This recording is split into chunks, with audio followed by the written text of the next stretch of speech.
I probably should have organized this in advance. I want to begin by thanking Fred and Oliver for the invitation, which has brought me back to Southern California.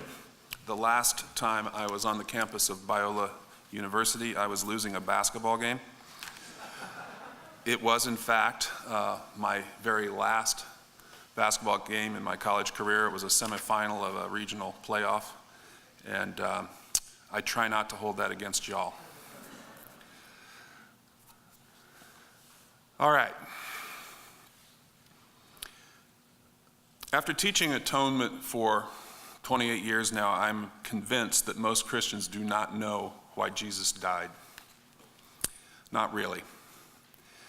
There was a time when evangelicals thought they knew, but as far as I can tell, they do so no longer. Embarrassment over the penal substitution theory, which most of us grew up with, haunts us now. The faith of our parents and grandparents is not our own. The truth is that most of us would do almost anything to avoid having to answer the question in any great detail. That he died for us, most of us still would like to be able to say that much. That his death was somehow vicarious, an act of substitution, yeah, maybe. But whether this is best understood in a judicial, an ontological, or an ethical frame of reference, to put the matter in the broadest terms possible, is either a question we prefer not to have to answer, or we answer it in a highly disintegrative way. For example, playing the ontological off against the judicial and the ethical to the obvious detriment of the latter two frames of reference. The one thing that many do seem to be sure of is this: the God we serve could not possibly have willed what took place on that final weekend in Jerusalem. Whatever else we say, we cannot and must not suggest that God willed the death of his Son, that in his death Christ served a divine purpose. God willed the incarnation, yes. God willed the healing of human nature in Christ and his triumph over death and the resurrection. But the death itself, no. But that's not the way the New Testament tells the story, is it? Hear the words of Karl Barth, a man not yet subject to our anxieties or prone to our rationalizations. In his Passion, Barth writes, "The name of God active and revealed in him is conclusively sanctified, hallowed, we would say. His will is done on earth as it is in heaven. His kingdom comes in a form and with a power to which, as a man, he can only give a terrified but determined assent. And in the Passion, he exists conclusively as the one he is, the Son of God who is also Son of Man. In the deepest darkness of Golgotha, he enters supremely into the glory of the unity of the Son with the Father. In that abandonment by God, he is the one who is directly loved by God. That is the secret that we have to see and understand," unquote. Notice carefully what Barth has said here. In Christ's passion, God's will was done on earth as it is in heaven. The answer to the prayer we pray in churches across the land Sunday by Sunday, the prayer which Jesus taught his disciples, was answered decisively and definitively here in the passion and death of Christ. But now see what Barth says next. Quoting Barth, "What we have to say along these lines is in direct contradiction to the conception of the Passion story, which has found its classical exposition in the St. Matthew's Passion of Bach.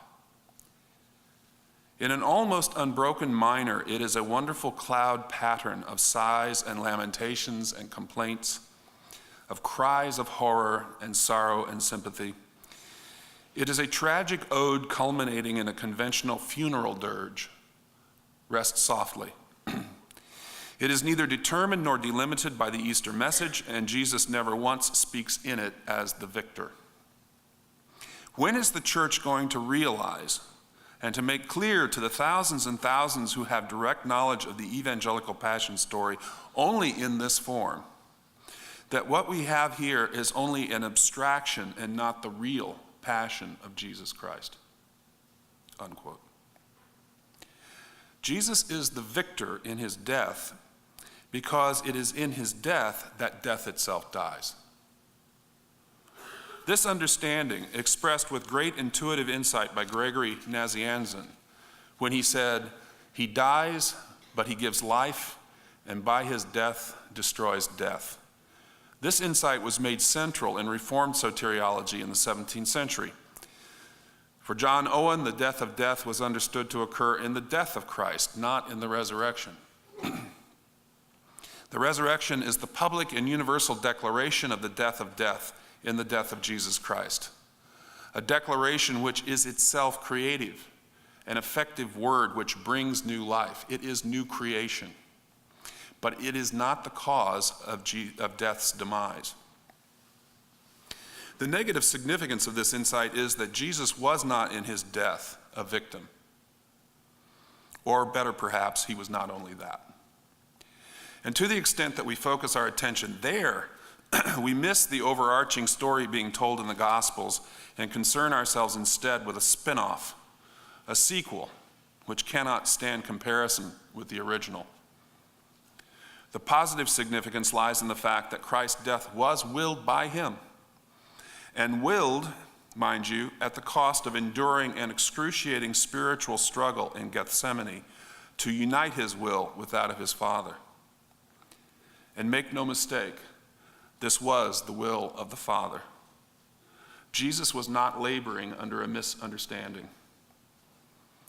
As Peter put it in his great prayer of thanksgiving in Acts 4:28, "For in this city, sovereign Lord, both Herod and Pontius Pilate, with the Gentiles and the peoples of Israel, gathered together against your holy servant Jesus, whom you anointed, to do whatever your hand and plan had predestined to occur." Strongest use of the language of predestination in the entire New Testament. Proorizo. Whatever your hand predestined to occur. And let's be honest, the narrative structure of the Gospels is torn to shreds where it is not recognized that Jesus Christ came into this world to suffer and die. Historians of the New Testament may wish to deny it, with their attempts to devalue the story of Christ's birth, the gift of myrrh, remember, and of Jesus' predictions of his own suffering and death. But even those who protest most loudly against the historical critical reconstructions of the life of Jesus often fail to take as seriously as they ought the fact that, as Hans Urs von Balthasar has put it, it is impossible to suppose that God could use this death to reconcile the world to himself if the one who died it was unaware of its significance. Of course, the minute one says such things today, the immediate response is going to be, it is not possible to make God responsible for the passion and death of Jesus without establishing some sort of inner peace on God's part with violence, with the torture and judicial murder of an innocent human being. If God willed the death of his only Son, then God himself is capable of violence, which authorizes violence on the plane of human-to-human relations. Mind you, this objection is the most serious one that could be raised. It is a deeply moral objection, and it is, in my estimation, to the credit of feminist theologians over the last decades to have raised it in a persuasive and compelling way that forces a good bit of rethinking. So how are we to think about God's will in the death of Jesus? Can we do so in a way that does not establish an inner peace between God and violence? Yes, I think we can, though the way forward is anything but obvious. It requires that we think systematically across a range of doctrines which are affected quite dramatically by the decisions that will be made here. Locating the doctrine of the atonement in relation to the doctrine of sin, to Christology, the doctrine of the Trinity, the being and attributes of God, to name but a few. My specific assignment here is to locate the atonement in relation to human suffering. And so I must begin with a delimitation. Human suffering is at best an analogy to the sufferings of Christ. Not because of a quantitative calculus, mind you. Others have certainly suffered as much or more than Jesus did. No, the difference between Christ's death and those of others is qualitative. And it's qualitative because the death he died was not merely physical. We confuse ourselves a second time when we focus our attention on Christ's physical agonies and on death as a separation of soul and body. Death in the latter sense is continuous with the death towards which all living things move by nature in this world. Talk of a separation of soul and body is, in any case, an attempt to distinguish the kind of death we die from that experienced by other life forms. Even if that attempt were successful, it would tell us nothing with regard to what makes the death of Jesus redemptive. For a merely biological death cannot possibly be redemptive. The truth is that biological death was in this world long before human beings came into existence, and therefore long before the fall of the latter into sin. But then, the death which Adam and Eve died when they ate from the forbidden tree was not this death anyway. In the day in which they sinned, they did indeed die, but not biologically. They were instead driven from the garden, driven from the presence of God into the death of alienation from God. The death that they died was a handing over to sin and its consequences, Romans 1, which prefigured and provisionally realized in a less complete form the final and definitive handing over of Christ to the full consequences of sin as death in God abandonment, Romans 8:32. If we do not understand Christ to have died this death, then we will not have understood it at all. In what follows, I will begin by giving some attention to the gospel accounts of Jesus' death. I will turn in a second section to a critical engagement with that treatment of the death of Christ which has been most influential where my own thinking about these matters is concerned, that namely of Hans Urs von Balthasar. In doing so, I will touch upon the Christology which I think best supports an adequate theology of the cross. A third brief section will be devoted to the problem of suffering. So,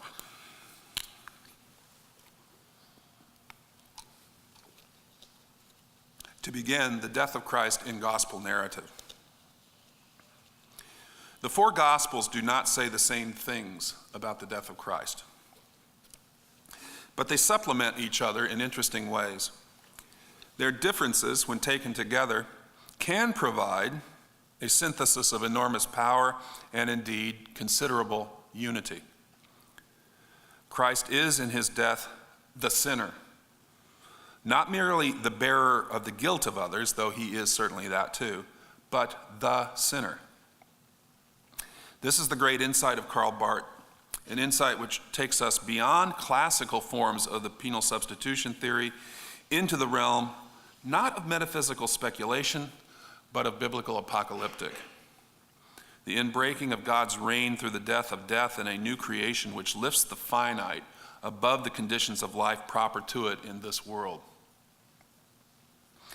In the description that follows, I'm not interested in every detail of the four renditions of the story, but in those elements which contribute most directly to a theological construal of the meaning of Christ's death. I'm only going to have time to just touch upon Mark's gospel, but the material on the other three is here in the paper. Mark's rendering is the briefest and the most raw, the most tragically beautiful. Here, darkness enshrouds the land from noon until 3 p.m. It ends with the cry of dereliction. Darkness itself ends with the cry of dereliction, the surrender of bodily life and the tearing of the temple curtain. That darkness should have descended upon the earth at high noon is, in all likelihood, the commentators tell us, an evocation of Amos 8:9, which reads as follows, "And on that day, says the Lord God, the sun will set at midday, and the light will grow dark upon the land at daytime." A passage which clearly speaks of the day of the Lord, a day of divine judgment and indeed of punishment. The darkness is, I would say, a sign, a portent of the passing away of the old world so that the new might be born. More than that, though, as Adela Yarbrough Collins says, that it is at least possible that this passage is connected in the mind of the evangelist with the image of the cup of wrath which Jesus accepts in Mark 14:36 as in accordance with the will of God. This seems to me all the more probable given that the darkness comes to an end with the cry of dereliction and expiration. This is certainly not the death of a tragic hero. The darkness does not begin at the point at which Jesus dies and last until Easter morning, as our Good Friday liturgies would lead us to expect. In Mark, the darkness comes to an end at that point, suggesting that the passion has a significance that far transcends the merely physical. The passion in its physical dimensions is but a symbol of the outpouring of the eschatological wrath of God, an outpouring which culminates in the anguish of a deeply personal separation, rejection, dereliction. Or does it? Many there have been who have wanted to soften the significance of the cry of dereliction, to find in it a demonstration of Jesus' sympathy for sinners who in his place would certainly have felt abandonment, though he in reality did not. But of such sympathy, the text says nothing. This interpretation, found in thinkers as diverse as Cyril and Friedrich Schleiermacher, is the result of the imposition of a conclusion drawn from an ontological construct which has been devised without regard for the lived existence of the subject depicted in this narrative, and brought to the text from without. There have been others who would say, on the basis of a certain reading of the Chalcedonian definition, that the experience of God abandonment was real enough, but would like to see it confined to the so-called human nature alone. The divine Logos, on this view, being preserved inviolate from all threat of dissolution of that bliss which is his by nature. But on this point, too, our text is silent. Indeed, the centurion's confession, "Truly this man was God's son," would lead us to raise serious doubts about this use of the Chalcedonian definition. No, it is from a unified subject, the God-human in his divine-human unity, that this word of lament, and I would say complaint, is forcibly wrenched. And the abandonment itself, because we are speaking here of divine judgment, is all too real. More than that cannot be said exegetically, but this much can be said. The truth is that death and God abandonment is not saving simply because a human has experienced it. This death is the death which ought to have come to us all if God were merely being just. Any and every human could and should experience it. Therefore, insofar as it is a merely human experience, it has no value for all. Insofar as it is a merely human experience, it has no value for all. The fact that it is for all strongly suggests that it is not just a human experience, but a human experience in God. It is something taken up very directly into the life of God, which is what the unified subject of Chalcedon would have led us to expect were it not accompanied by an implicit commitment to the notion of divine impassibility. I should say before continuing that the question often raised as to whether the cry is intended to call to mind in the reader the whole of Psalm 22, or merely the first verse, which is all that is actually ascribed to Jesus, rests on an effort to bring comfort to ourselves. That psalm ends in praise to the God who does not leave the psalmist in abandonment. So if the whole of the psalm is alluded to here, then the often drawn conclusion is that the abandonment, even if real, does not threaten Christ's trust and confidence in God in the least. But in Mark's gospel, the cry is followed immediately by death. And just as immediately, the lights come back on, which strongly suggests that the victory takes place in and through abandonment, not as a response to Jesus' perception of it. An abandonment which clearly extends into his death. Then Jesus gave a loud cry and breathed his last, Mark 15:37, at which point the temple curtain is torn in two. It has been suggested that the two events are joined, that the loud cry is evidence of the Spirit's departure from Jesus, since a crucified person dies of asphyxiation and would have no breath left with which to cry aloud. A departure which results quite directly in the tearing of the curtain. Joel Marcus says that the foregoing narrative renders this suggestion implausible since it points in the opposite direction. Jesus, he says, dies forsaken. But surely the departure of the Spirit from Jesus could just as well be seen as sealing that forsakenness and making it complete. In any event, the curtain is torn. The tearing has both a negative and a positive significance, both of which point once again to the inbreaking of God's reign, the passing away of the old world and the birth of the new. Divine judgment is here shown to serve the interests of divine mercy. The glory of God, which had been hidden behind the veil, begins to radiate out into the world. And it is significant that the first to acknowledge it is a Gentile, the Roman centurion. God alone could remove this veil. He it was who ordered it to be put in place. He alone possessed the authority to effectively erase the boundary between God and human beings, which the veil symbolized. Thus far, Mark's gospel.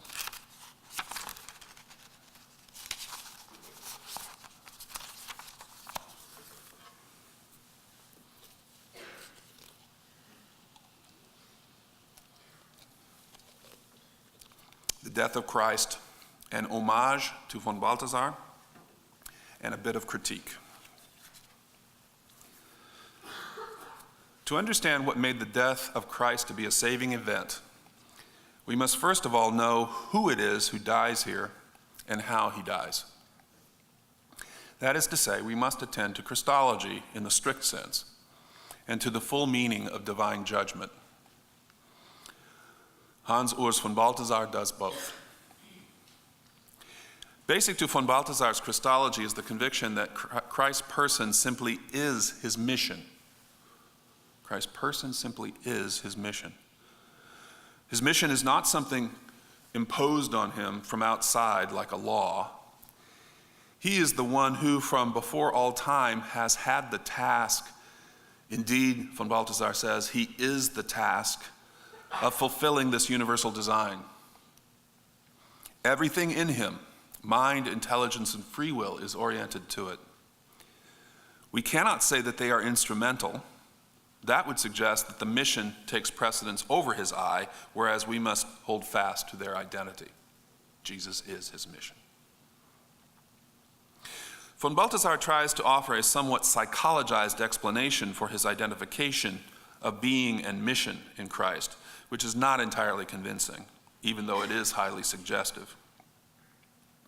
Von Balthasar says this: where a person is entrusted with a substantial mission that summons him or her to put their very existence at its disposal, the person thus sent can, as a result, become, to a degree, identified with the mission. In such cases, identity is given with mission. And so it is, he thinks, with Jesus Christ, but with this qualitative difference. Jesus' consciousness of his mission is absolute. in the sense that his mission is to reconcile the world with God, his God and Father, a more than human mission, which means that the identity of being and mission in him is complete, total, and has always been so. Christ's mission is one that a mere human could not accomplish. It is a divine mission. Hence, what is said here of the unity of person and mission is rightly applied not to a mere human in the first instance, but to the person of the union, and therefore ultimately to the second person of the Trinity. Quoting von Balthasar, since the subject in whom person and mission are identical can only be divine, it follows that God's being really undergoes development. And so, continuing the quote, if Jesus, this man who is also God, also has a reciprocal relation with God, that is, a relationship expressed in terms of genuine life, developing in decisive events, it is also clear that both elements, both being and becoming in the incarnate one, express a single being, which, while we may not call it becoming, is the streaming forth of eternal life. The dramatic dimension that is part of the definition of the person of Jesus does not belong exclusively to the worldly side of his being. Its ultimate presuppositions lie in the divine life itself. Unquote. What fails to convince here is the talk of a becoming that entails development and change. To seek to find the root of the identity of person and mission, of being and becoming in the second person of the Trinity, as von Balthasar does, is good in my view.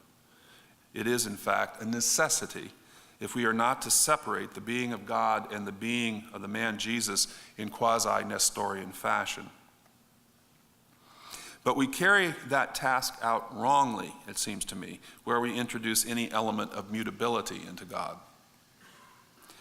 The becoming which the second person of the Trinity undergoes as incarnate must be proper to him, not a faux eternal obedience of the Son to the Father, which is actually made to belong to our time insofar as it is treated as resting upon an allegedly contingent decision, but rather one which is truly eternal and therefore proper to him. God does not cease to be God. He does not become anything other than what he eternally is, in that he gives himself over in Jesus Christ to the human experience of that death which reconciles us to him. He gives himself wholly and completely to this experience, but as Karl Barth rightly says, he does not give himself away. And von Balthasar would certainly agree with that much. But his solution, unlike Barth's, is to posit, as a speculative act, a being in God that is beyond the identity of being and becoming in Jesus Christ. Or, to put it another way, an immanent Trinity which is somehow more than the economy. Von Balthasar fails to honor the rule which Barth advanced in laying the foundations of his actualistic account of the divine life, namely that, quote, statements about the divine modes of being, antecedently in themselves, cannot be different in content from those that are made about their reality and revelation, unquote. And so, he assigns the identity of being and becoming to an economy which stands in no clear relation to the identity of the eternal Son in the immanent Trinity. Mind you, I can stop at this point and just tell you very frankly what it is that motivates me in everything I think about these problems. It is simply the coherence of the church's confession that Jesus Christ is Lord. Do we really believe that this man is God incarnate? That's what motivates me. And when we say that the immanent Trinity is somehow more than the economy, I do not see any way that would not undermine our confession of the deity of Jesus Christ. I cannot see it for the life of me.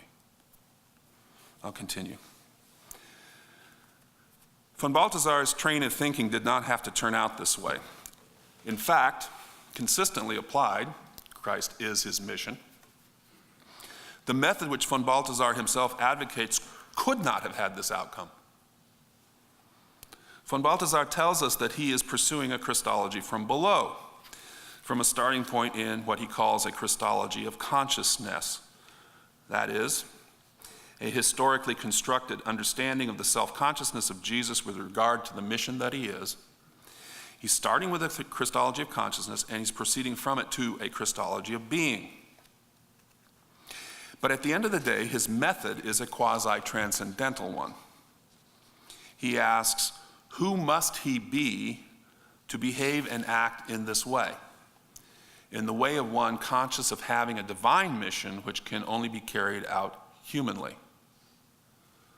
Or we might say, what must God be in himself if Jesus Christ, the God-human, is truly God for us? What are the ontological conditions in God for this outcome in time? That is a promising method, in my view.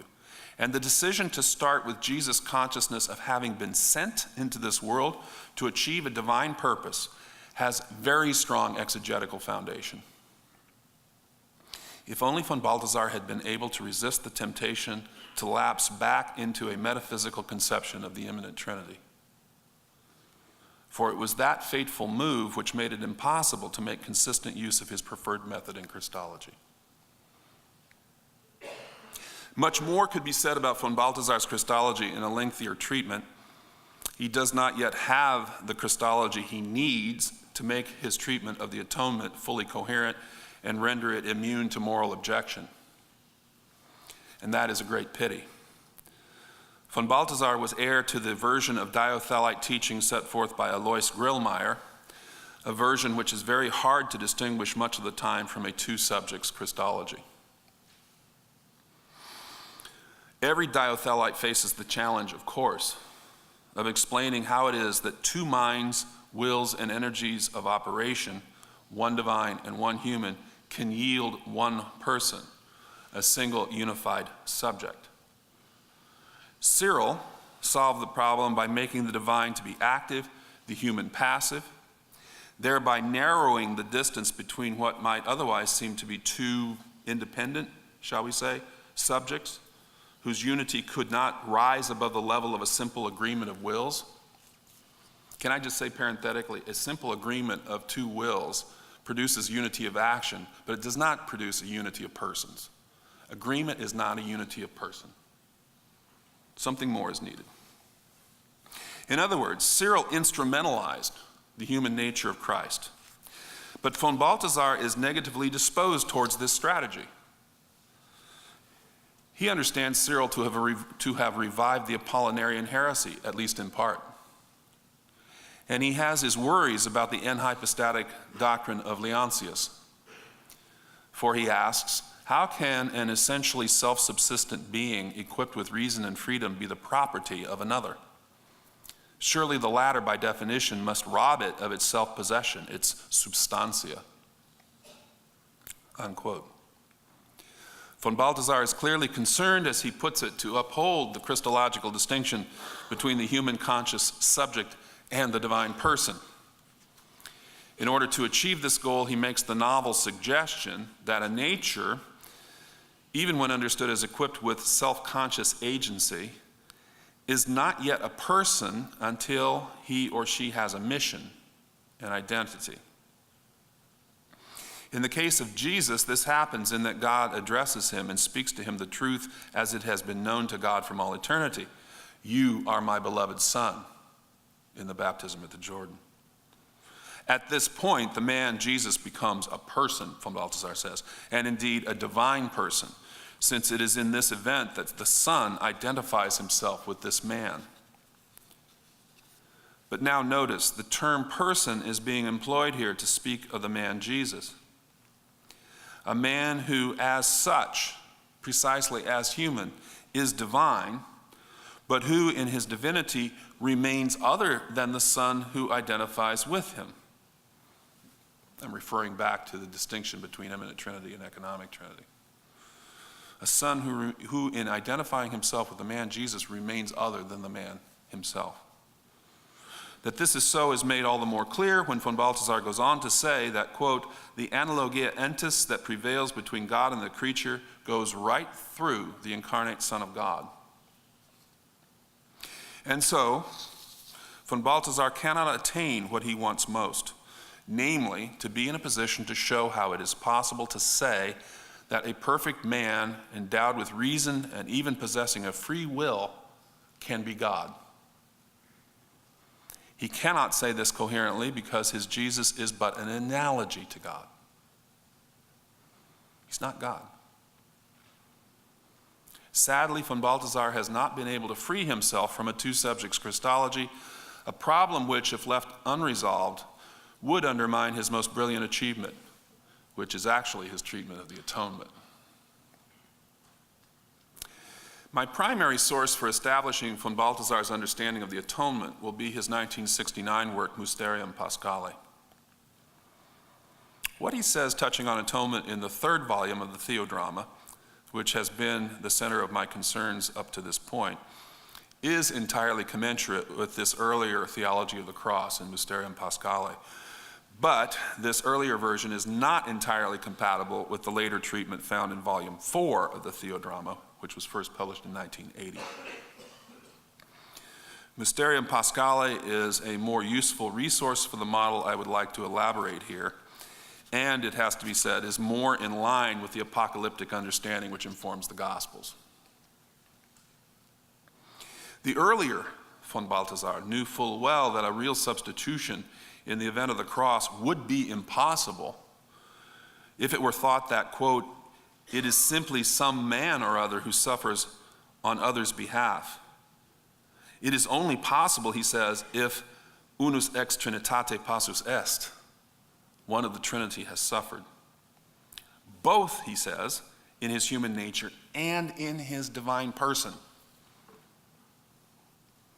I think von Balthasar is right about this, which is why the shortcomings in his later Christology are so hard to understand. But I will stay focused on for now, on his theology of the cross. Von Balthasar's theology of the cross is, from start to finish, a Christian modulation of what Martinus de Boer has called the forensic form of Jewish apocalyptic, according to which punishment with eternal death awaits those who have rejected their Creator, while eternal life is the reward of those who have believed. For von Balthasar, what takes place in the cross of Christ is the turning point between the old eon and the new, a turning which occurs with the outpouring of divine wrath on the Son of God made flesh. Von Balthasar describes the way of the Son to the cross in kenotic terms of humiliation, self-emptying, surrender for the sake of others. This way to the cross reaches its initial climax in the eschatological trial of Jesus in the Garden of Gethsemane, at the point at which Jesus pleads with his Father, Abba, Father, for you all things are possible. Remove this cup from me, yet not what I want, but what you want. Von Balthasar interprets the cup as the chalice of eschatological wrath referred to in the Old Testament and apocalyptic literature, and I give a variety of sources here. Jesus prays, according to Mark's version, which von Balthasar regards, quite rightly I think, as primary, as one who has been dashed to the ground and filled with horror as God distances himself from him. His fear is the fear of hell, the timor gehennalis. Gehennalis. His obedience is not cheerfully offered. It is something, rather, to which he is reduced. Moreover, the not my will but yours is the drinking of the chalice, signaling the entrance of sin. The sin of the world, its very being as sin, is made to be Christ's in both body and soul. And so, in the event of the cross, God condemns sin in the flesh. And that means then that the suffering endured by Christ is not just any suffering, but the suffering of the eschatological wrath of God. It should be noted that von Balthasar argues that primacy, where the words of the cross are concerned, must go to the cry of abandonment. All other words are interpreted by him in this light. The Lucan words, for example, make clear theologically that the judgment of God, which realizes itself in abandonment, has a gracious goal in view. The Johannine consummatum est refers to the completion of Christ's commission, considered as a consciously willed activity. But that is not the end of the experience of eschatological wrath.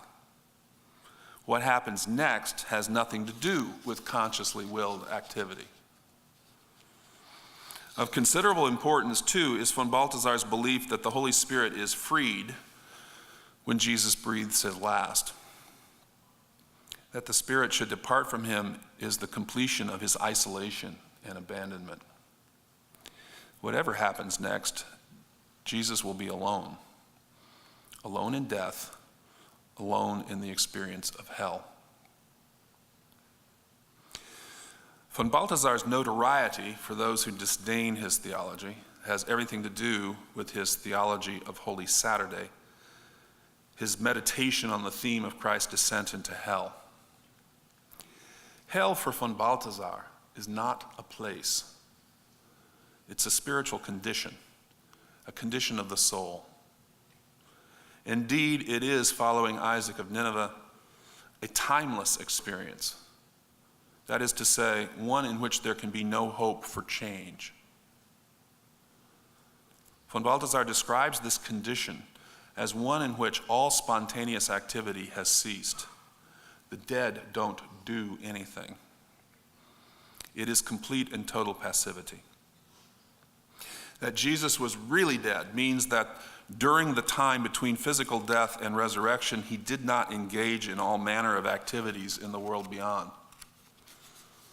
The traditional Catholic teaching with regard to the harrowing of hell would require that Jesus be doing things that only a living person can do, not a dead one. So even the word descent has to be understood metaphorically as a being with the dead. But of course, there is more to hell than simply being with the dead. The spiritual condition into which Christ enters as a consequence of the outpouring of the eschatological wrath of God is not adequately described in terms of a going to Sheol, though that may well be included, but of Gehenna. What then is this spiritual condition called hell? Negatively expressed, it is the deprivation of the vision of God, which is itself the poena damni, the penalty of death. More positively, and all the more horrifically, it is, following Nicholas of Cusa, the vissio mortis, the contemplation, if I can put it that way. Remember that the dead can engage in no spontaneous activity. The contemplation, von Balthasar says, of the pure substantiality of hell, which is sin in itself. To contemplate this object is for Christ to contemplate his own victory, the grain of truth in the harrowing of hell idea, as the unintuitable, if I may put it that way, means to the vanquishing of the second death. When Christ in death contemplates the vissio mortis, this full substantiality of sin, he is also at the same time contemplating his victory, but he is not in a position at this point to know it. As a timeless condition, he cannot experience its end in resurrection prematurely, so to speak. Hell, in the New Testament sense, von Balthasar says in conclusion, is a function of the Christ event. Think about that. Hell, in the New Testament sense, is a function of the Christ event. Indeed, it is a product of the redemption. For Christ alone has measured the depths of that abyss, and in doing so has set its limits. Who is the subject who dies this death, who takes upon himself the eschatological no of God to the sinner? It is the Son, von Balthasar says. It's the word of the Father. Here again, to say this in the sense of understanding the divine word to be the subject of this human experience would require that identification with the man in whom this thoroughly human experience takes place be construed not merely, as von Balthasar is inclined to do, in psychological terms, but rather in ontological terms, in terms of what I would call an ontological receptivity. Identification is receptivity. And if such receptivity is not to set aside divine immutability, then identification with the human Jesus must be proper to the second person of the Trinity, so that what happens to him in the cross and the descent into hell constitute the realization in time of who and what he is in himself eternally. Thus far, von Balthasar on the death of God and my own Christological correction.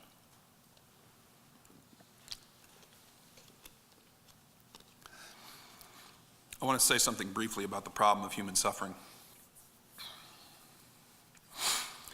Human suffering has many sources, many, if not most, unrelated to sin.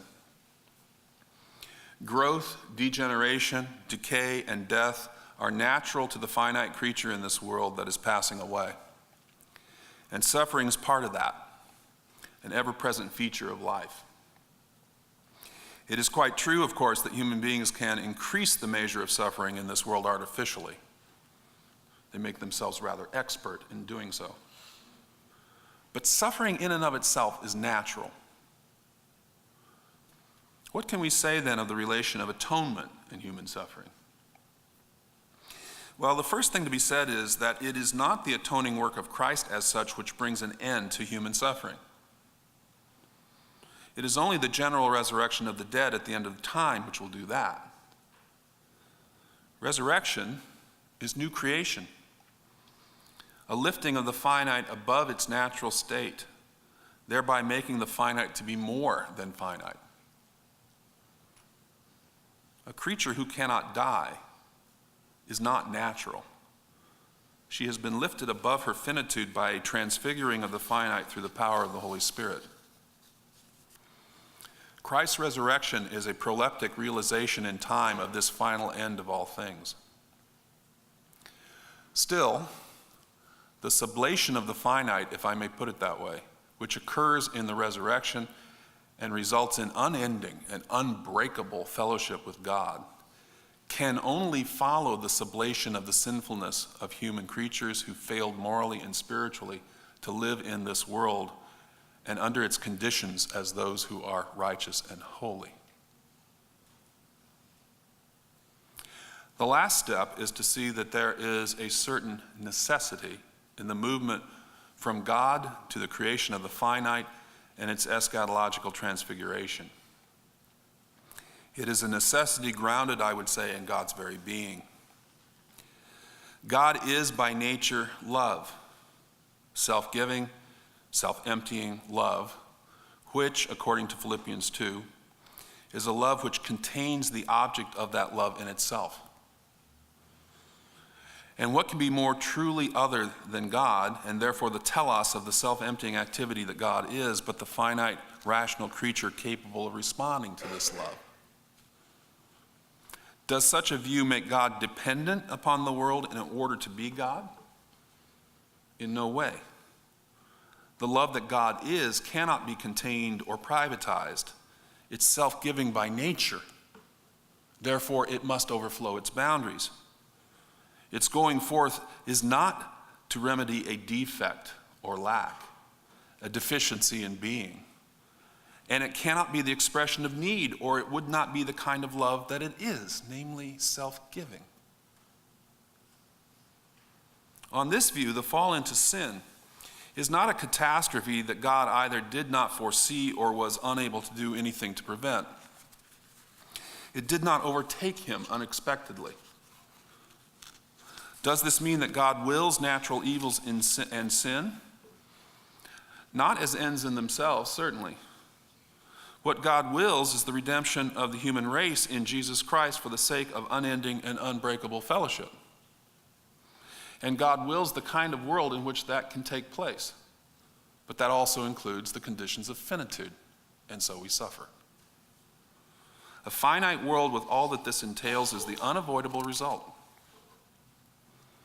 But this also means that the misery of this world is not the consequence of a contingent decision made by God. Let's call it, for the time being, the covenant of grace.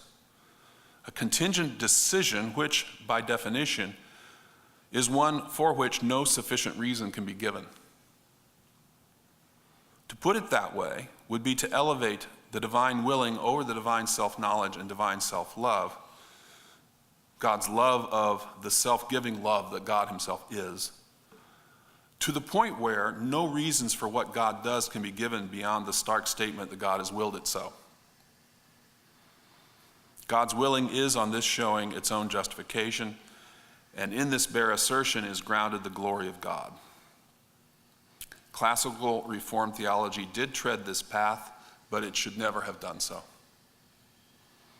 To think of God in this way is to make him ultimately indifferent, which is the final end of all voluntaristic conceptions of divine freedom. And as Jürgen Moltmann rightly observed, to speak of an indifferent God would condemn men and women to indifference.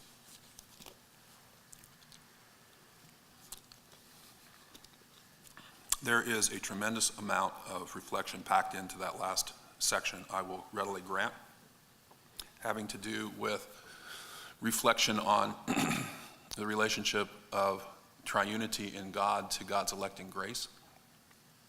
Those of you who are familiar with my writings will know that I have tried to fill in the gaps in many ways that exist in this last section. So I will assure you that I've given a lot of thought to this. Conclusion. Does God's redemptive activity as here described suggest that God has made an inner peace with the violence of this world? Not at all. We have to remember that the physical dimensions of Christ's death are not as such redemptive. What is redemptive is death in God abandonment and not death as such. And God wills this form of death as a way of bringing this world and the moral evil human beings do in it to an end through making himself the object of his own judgment. Seen in this way, divine judgment is a holy, gracious activity, one whose goal is the destruction of the old world in order to make way for the new. And it should be added, in the new creation, violence will be no more. It will not even be remotely possible any longer because finitude itself will have been transfigured. And so, God's no is the instrument for realizing God's yes. For the Son of God, Jesus Christ, was not yes and no, but in him it is always yes. For in him every one of God's promises is a yes. For this reason, it is through him that we say, Amen, to the glory of God. Amen.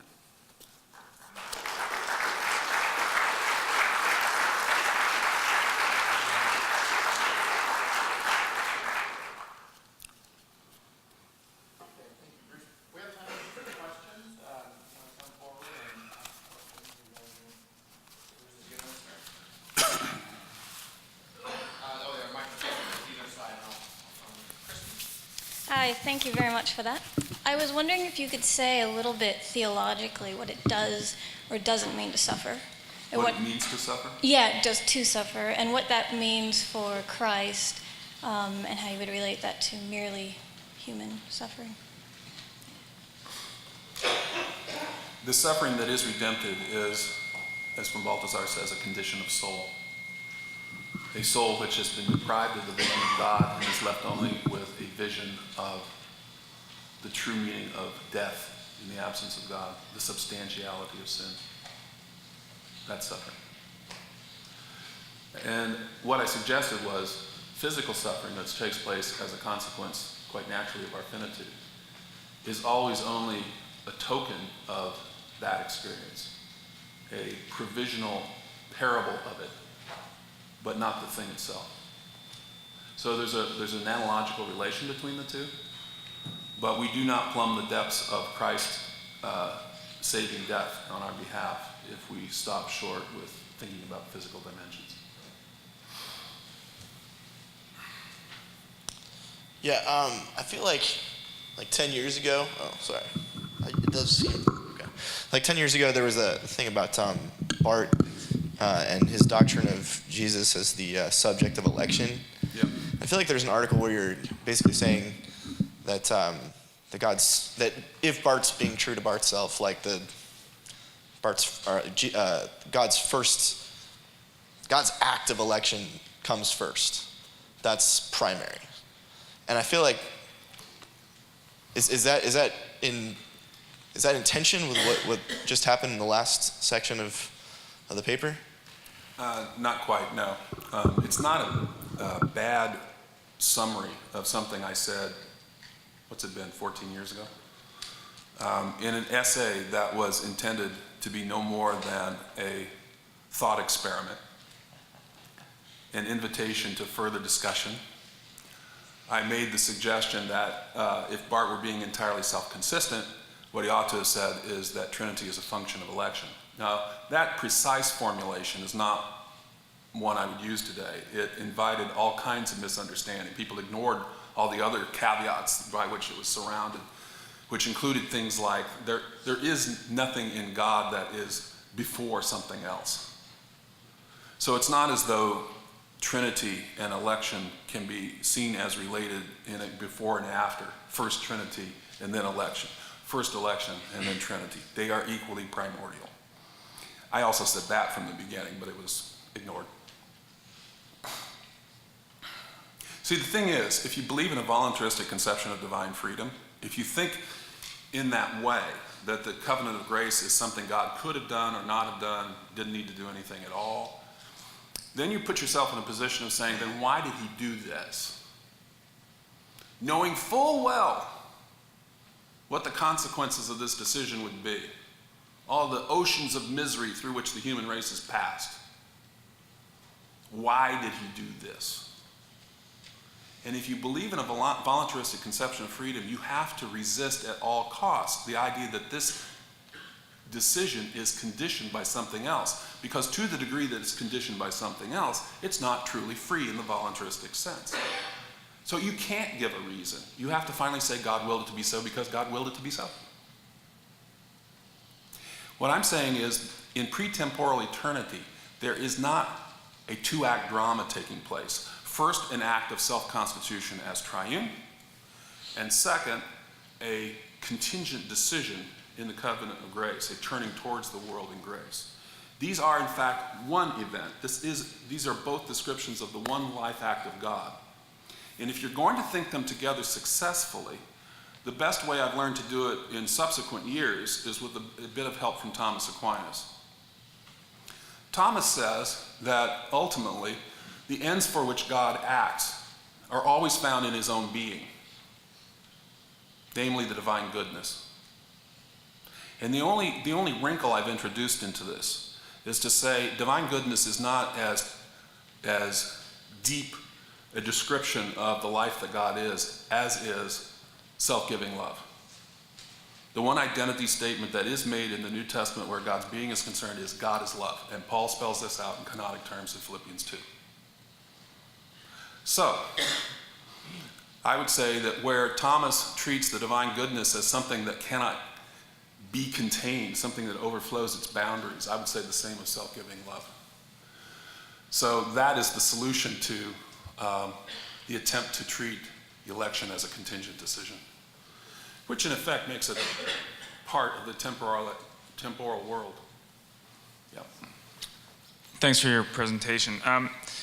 Regarding the cry of dereliction, Psalm 22, verse 24 says, "For God has not despised nor abhorred the affliction of the afflicted, nor has he hidden his face from him." He has not hidden his face from him.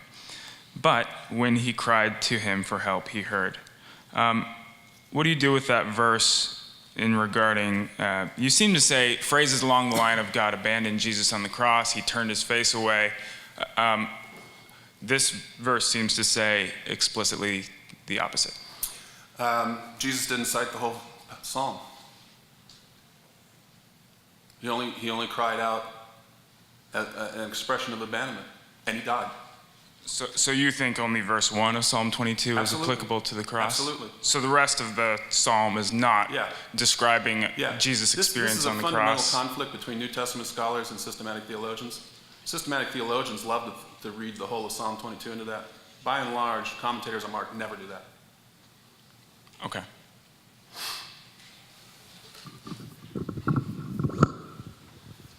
I like your paper very much, Bruce, and I'm looking forward to reading the whole thing, especially the way you fill out that last section. That's going to be crucial and important. So I have more of a question than a criticism. Okay. I will say that I was much moved by the point where you stopped reading and you talked about the motivation for the paper. Yeah. And I was intrigued by that very much. And let's think for a minute about the immanent Trinity and the economic Trinity. Okay, so I think you're absolutely right that the Christian faith and the incarnation depends upon, if I can put it in this way, kind of a crude way, the economic Trinity being accurate, so to speak, to the immanent Trinity. That is to say, the God that we know through what the fathers called the energies of God, or I guess we would say the acts of God and decrees and so forth,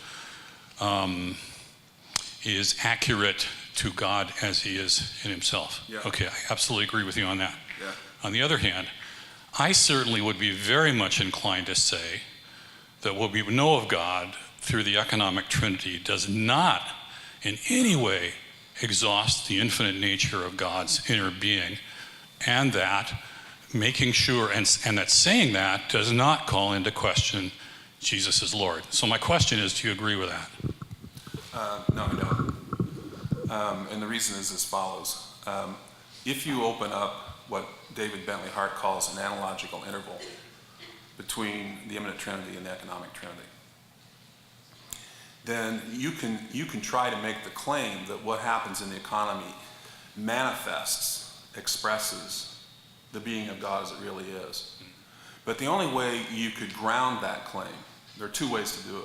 One is to have independent knowledge of the being of God, some form of natural theology, which would give you a perspective above the economy in which you can see both God in himself and God as revealed for us and make a connection. Or you could lapse back into a verbal understanding of propositional revelation and say, God told us it was so, that what he does in the economy truly and adequately manifests his real being. And I don't think either of those solutions are viable. Yeah, I'm not sure I do either. I'll just say this one point and then I'll sit down and let Eleanor take over. I think a third way you could do it is to say, we believe as part of our tradition that God is infinitely wise, infinitely powerful, infinitely good. And so there's got to be a whole lot there in God's nature that we have not got a firm grip on. I would say this, that every Christian theology has a place for mystery somewhere, and the trick is to locate it in the right place so that it's truly the Christian mystery you're talking about, rather than an expression of self-imposed limits, which have been decided upon without respect to the real mystery of revelation. Now, I would say that what happens in a certain kind of apophatic reasoning, which is not necessarily better than what you say, but could be.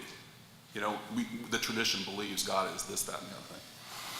What often happens in apophatic modes of reasoning is we draw upon some philosophical epistemology or another in order to establish the limits of human knowing. And then we locate the being of God just on the other side. But we do that. Who's in control of the epistemic relation that joins us to God when we do that? We are. So I would say the limits of human knowing are no limits to God. The most important hermeneutical statement made in the New Testament probably is, the light has shone in the darkness and the darkness has not been able to overcome it. Okay? God comes fully into this world. The God who reveals himself in Jesus Christ is God, complete, whole, and entire, or it is not God. That's what I would say.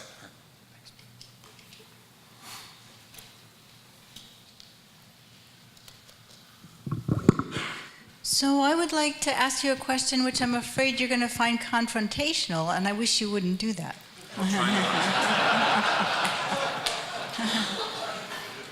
But I want to ask you a question about methodology. Okay. So I, as a philosopher, hear you making assertion after assertion after assertion. And I wonder to myself something like this: in your own view, on what basis do you make these assertions? Now, when Steve was talking to you, at a certain point, Steve was giving a warrant for his assertions, and here was his warrant. He says, in our tradition. So now he's using tradition as a warrant. Yeah. In some of what you were saying in response to Steve, you were talking about New Testament, but you were talking about New Testament scholars at odds with systematic theologians, so that we don't have here a clear use just of New Testament as warrant. But in many of the things you said, you were taking a stance which is, what do I want to say, which is, from my point of view at any rate, unusual. So consider what you said about Christ between death and resurrection. He's doing nothing, he's dead. Yeah. But of course, Calvin supposes he's very active in that period, very much involved in the harrowing of hell. And for Calvin, that activity between death and resurrection is crucial to Calvin's whole understanding of the atonement. No, that's not quite right. Well, in any event, what I'm asking is this, or take what you said about voluntaristic conceptions of God, that God created the world freely when he didn't have to, is also a very common position in Christian thought. So I'm asking now not about these particular claims, but about the whole practice of making claims of one sort or another. On what basis do you make your assertions? And here's a question that goes with it. In the history of Christian thought, it has been important to the community to distinguish between heresy and orthodoxy. And there has been some idea of some methodology for how to do that. Yeah. But I wonder if you find that idea useful anymore, or by what methodology we would make the distinction. Whether a distinction between orthodoxy and heresy is useful? Mm-hmm. Oh, absolutely. So I'm asking, how do we distinguish? Where do we find, with what methodology do we distinguish orthodoxy from heresy?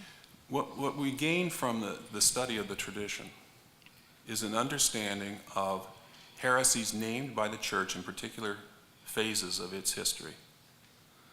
Concrete challenges to orthodoxy, which the church rightly rejected. Okay? When we use those heresies and blow them in a way that blows them up into some kind of type, and we derive from them extensions of meaning, which were not covered by the church in rejecting those histories, then we act as self-norming theologians. We no longer act as doctors of the church. So what I would say is this: I have been extremely cautious in my work, never to violate what the church actually rejected historically, ever. But I am accused of those things only because theologians take the step of expanding the meaning of those heresies so as to corral me. It's sort of like the Jewish theologian at Harvard who said to Paul Tillich once, with regard to his treatment of something like anonymous Christianity.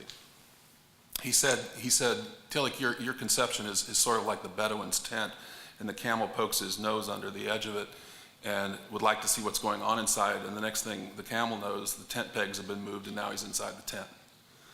And it's kind of like that with expansive uses of traditional heresies. I avoid traditional heresies. I know what they are.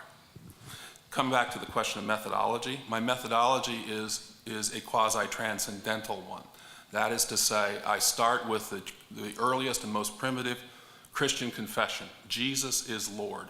And I ask myself, what must God be in God's self for this to be true? I don't think I'm not aware of ever having made an assertion I can't warrant. I hear you saying that your warrant then is your own reason. See, but I guess I noticed this when you were talking about the voluntaristic conception of God. You said, look, if we say God could have created or could not have created, then we'll have to answer this question: why would he have allowed so much suffering? And I can't find any answer to that. Yeah. But I notice there, see that the pronoun is first person singular. So when one person can't find an answer to a question, there's always two possibilities. Yeah. You know, not just one. Yeah. I mean, one possibility is there is no answer, and the other possibility is there is, but you can't find it. Yeah. So what I'm just saying is, if the methodology is your own reason, then I guess that would leave me somewhat concerned. That's interesting. That's the first time anybody's ever said that to me. Yeah. I think I'm going to quit at that point. Normally, I'm accused of being irrational, not reasonable. In any event, that's the issue I wanted to think about. You know, it's one of those. I know what I'm doing. That what I do is novel in a very real sense. It's not in another sense. I pick up building blocks from all over the place, throughout the tradition, and I am. And you just have to trust me on this because you and I are just getting to know each other. Nobody wants less to be a heretic than I do. I think I can say that with confidence. I mean, I'm a person who came to Christian faith through a knee-bending evangelical conversion experience in high school as a kind of a fringe part of the Jesus People movement in Southern California. I went through L'Abri. I was a Francis Schaefferite devotee. I went to Campus Crusades Institute for Biblical Studies. There's not an evangelical box I can't tick. And every one of them is still part of me. So I cannot find it in myself to desire to be anything other than completely orthodox. But what does orthodoxy mean? It's a church term, right? The church decides what the limits are, or has done so in history. And all I'm saying is, I haven't crossed any of those boundaries, and you'd be hard-pressed to prove that I have. What the church never did in a conciliar decision was define the being and attributes of God. There we have quite a bit of wiggle room. There I'm not confronted with any kind of decision which causes me to cross a boundary. I haven't. And as far as warranting claims with the tradition goes, I'm a Protestant. You know, I can't quite do that. Well, let me just finish by saying I wasn't trying to accuse you of heresy. I didn't detect a heresy. No, I know. But what was a concern to me is a string of assertions, some of which went contrary to the views of major theologians, as I understand them. But I didn't understand what your methodology was for going that way. But I think I understand better now. And in any event, I'm sure I've used up my turn at the mic, so I know I got to quit. I want you to know, Eleanor, I did not take your question as confrontational, and I hope you didn't take my response as such. I am passionate, and that can be confused with the confrontational. But it's not. I'm just trying to help you understand who this theologian is who's saying the things that he is saying. That's all. Because biography and theology are never that remote from one another. What else?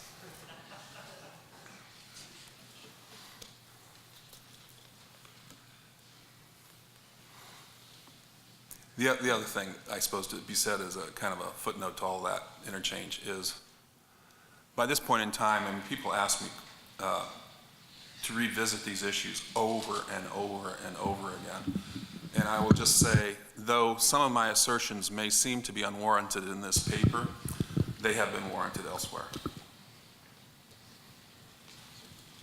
Yeah. Bruce, thank you very much. I wonder if you would reflect a bit for us on Revelation 13:8, the statement that the Lamb was slain before the foundation of the world, or from the foundation of the world.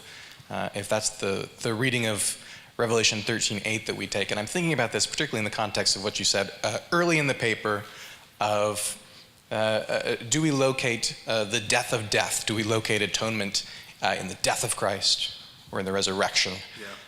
Would a statement like the Lamb is slain before the foundation of the world perhaps give us room to explore the Lamb's descent into hell before the foundation of the world, or the resurrection before the foundation of the world? I wouldn't have thought in and of itself, no. I thought your question touching on Revelation 13:8 would go in a slightly different direction. But Why do we connect hell with that experience? In large measure because of what is said about hell. Now, if you grow up in a Protestant tradition as I did, with the penal substitution theory taken for granted, the fundamental challenge in those days was always going to be the problem of equivalency. That is to say that the penalty owed to the human race needs to be the penalty that's paid by the substitute, or else there's no true substitution. Right? Well, the penalty owed is hell. So, drawing upon New Testament testimony to the concept of hell is legitimate, even if the text is silent about it in the Gospels, because of the way Paul sets up the understanding of what God is doing in punishing sin in the cross of Christ. We have to think synthetically across a range of New Testament documents. And when we do, it seems to me that this is the only possible way. And it also, and you saw this in this paper, aligns penal substitution in a more profound way with apocalyptic, which I think rectifies a lot of the shortcomings of traditional penal substitution theories.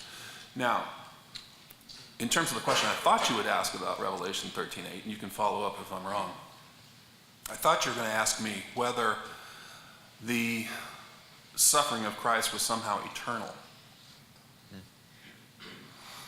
And to that I would say that the triune God in his second mode of being is disposed towards suffering and death in the creature from the beginning. That's proper to him. It's a personal property. It's not a shared property. But he has it in himself only by way of anticipation. It's not that eternity then evacuates history of any meaning. It's that eternity has no meaning without this history. It's the other way around. What I'm trying to do is to say history is so significant that God in his second mode of being as Son is already defined by that which lies ahead of him, that towards which he leans. Barth puts it this way. He says, the life of God, and Jeffrey Bromley's translation of this in 2:1 is terrible. The life of God, Bromley says, leans towards our life, towards union with our life. What Barth says in German is that God's life drängt sich. It presses towards. There's an inner compulsion in the life of God for union with this human being. And the only modification I'm adding to that is that's a proper personal property of the second person of the Trinity. It's not common. So this is not something you asked, but so to the question that Augustine poses, could any of the three have become incarnate? My answer would be no. It's not proper to the other two. It's only proper to this one. You want to follow up? I suppose the follow-up would just be to sort of reiterate the question of what I'm getting at is the sense that you might have of the capaciousness of the New Testament to speak of a sort of an eternal quality, even if it's a proleptic anticipated eternal quality for Holy Saturday and resurrection and their function in atonement. Say it again, Darren. I didn't quite catch the significance of the question. Is there an efficacy? Is there a capaciousness in the New Testament to speak of Holy Saturday and resurrection with respect to having an eternal quality? Yeah, I think that's contained in the eschatological character of the scene in Gethsemane and the Passion itself. That is to say, it already opens the door to reflection on hell, etc. There was something there when you start out about efficacy. Oh, I know. One of the things I wanted to say about that was that already Calvin says, in answer to the question, did believers in the Old Testament economy have less of an experience of salvation because they did not know the name of the one who was to come? And Calvin's answer is no, because the death of Christ is already effective for them. So believers in the Old Testament economy experienced all the blessings of salvation that New Testament believers did. That was Calvin's answer. Now, this particular understanding of the relation of the economic and immanent Trinity provides an ontological ground for that claim that he himself never had.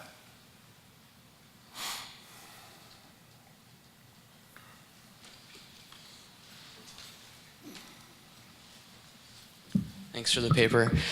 Just a clarifying question. You mentioned several times that atonement is located in the death and not in the resurrection. Yeah.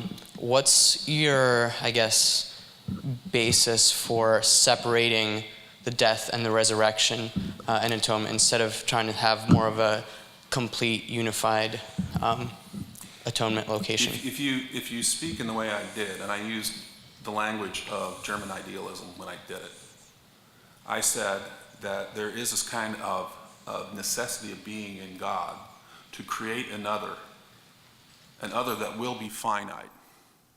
And in order for God to enjoy the relation of love that his nature as self-giving love requires, that finite condition would have to be transfigured and lifted above its limitations.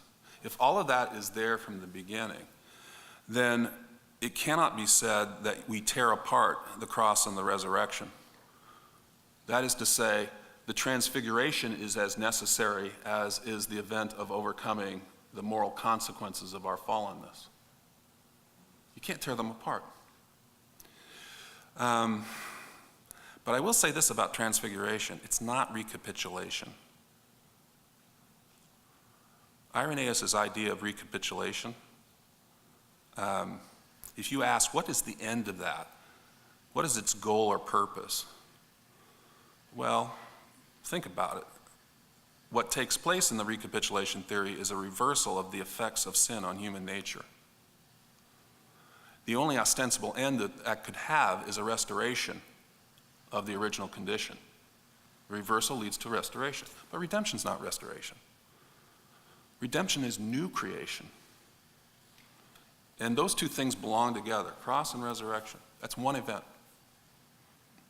So my answer to you is I didn't tear them apart. They have different significance. And by the way, can I just register a quiet protest against the promiscuous use of the language of atonement? I mean, the work of Christ is much more than atoning. But atonement language, given its background in blood sacrifices, etc., is a way of talking about the death of Christ, nothing else. That doesn't mean it exhausts Christ's work. It doesn't. But his life is not atoning. It may be saving in some sense, and we need to think about that, but it's not atoning.